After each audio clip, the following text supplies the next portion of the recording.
नव्हतो, परंतु या ठिकाणची तौर सर यांनी चांगलं काम या ठिकाणी केलेलं आहे.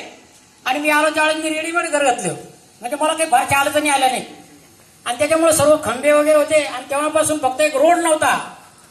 आणि हा रोड महावीर ढक्काजी यांनी ताबडतोब आम्ही त्यांच्याकडे गेलो. महत्वाचे म्हणजे या कॉलनीतले सर्व शिक्षक, व्यापारी, काय जे लोक आहेत ते गेलो आणि त्यांनी सांगितलं की सर आम्हाला एक मागणी आहे आणि ती म्हणजे रोड. तर रोड त्यांनी ताबडतोब मंजूर केला, झाला. त्यांच्या अध्यक्ष गोरंट्याल साहेब सुद्धा त्यांनी सहकार्य केलं आणि अशा पद्धतीने हा रोड झाला. आणि तेव्हापासून या कॉलनीचं एकदम प्रगतीपथावर ही कॉलनी सर्वच बाबतीमध्ये आघाडीवर आहे. आणि विशेष म्हणजे त्यांचा जो काही एक महत्वाचा मुद्दा असतो मतदान, हे मतदानही सुद्धा या लोकांनी गोरंट्याल साहेबांना, संगीताताईंना आणि महावीर ढक्कानी त्यांचे गरजाजी यांना चांगलं सहकार्य केलं. असो, मी आपला जास्त वेळ घेणार नाही. तरी पण ही कॉलनी अगदी सुंदर झालेली आहे, आदर्श झालेली आहे. आणि या ठिकाणची सर्वच लोक, मी आमदार साहेबांना ग्वाही देतो की कोणत्याही प्रकारची या ठिकाणी अडचण नाही.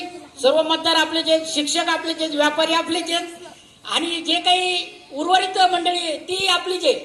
एकंदरीत म्हणजे हा जो वार्ड आहे, ज्याला आपण नरिमन नगर, सोनल नगर म्हणतो, निलम टाकीच्या पाठीमागाला वार्ड, नवीन बिल्डिंग झालेल्या आहेत पलीकडून आमच्या पाठीमागून. अगोदर काही नव्हतं, सर्व बाबळी वगैरे होत्या. पण नवीन एकानं घर बांधलं आणि एकदम 50-100 घरं झाले. आणि 100 घरं झाले तर तोपर्यंत महावीर ढक्काजींनी असे रोड करून दिले की त्याने स्वप्नही पाहिलं नसेल की आपल्या घरात एवढा रोड येईल करून. आणि विशेष म्हणजे या ठिकाणी सांगावं असं वाटतं की लेडीज खूप तुमच्यावर समाधानी आहेत, विशेषतः बाईवर. तुमच्यापेक्षा जास्त बाईवर खुश आहेत त्या. म्हणजे कसं की त्या नगराध्यक्ष आहेत आणि त्यांची घंटा गाडी व्यवस्थिशीर येते. आणि घंटा गाडी जर आली, बाई फार घरात खुश राहते. तिला माहिती आपल्याला काही त्रास नाही. आणि तिला जरी म्हणलं असं मतदान करू तसं मतदान करू तर ती ऐकत नाही. तिला माहिती आपल्याला पाणी वेळेवर येतं.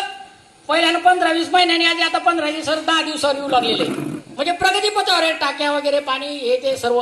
म्हणजे अशा पद्धतीनं घरगुती आणि माणूस या दोघांचं एकमत झालेलं आहे. आणि त्या पद्धतीनं जास्त वेळ घेऊन राहिलो मी. तरी पण मी सांगतो तुम्हाला की या ठिकाणी काळजी करण्यासारखं काही नाही. येणाऱ्या भावी निवडणुकीत आपण जास्तीत जास्त मतदानानं निवडून याल अशी अपेक्षा करतो. मला जी संधी दिली तुम्ही या ठिकाणी बोलण्याची, त्याबद्दल सर्वांचे आभार मानतो आणि रजा घेतो. धन्यवाद.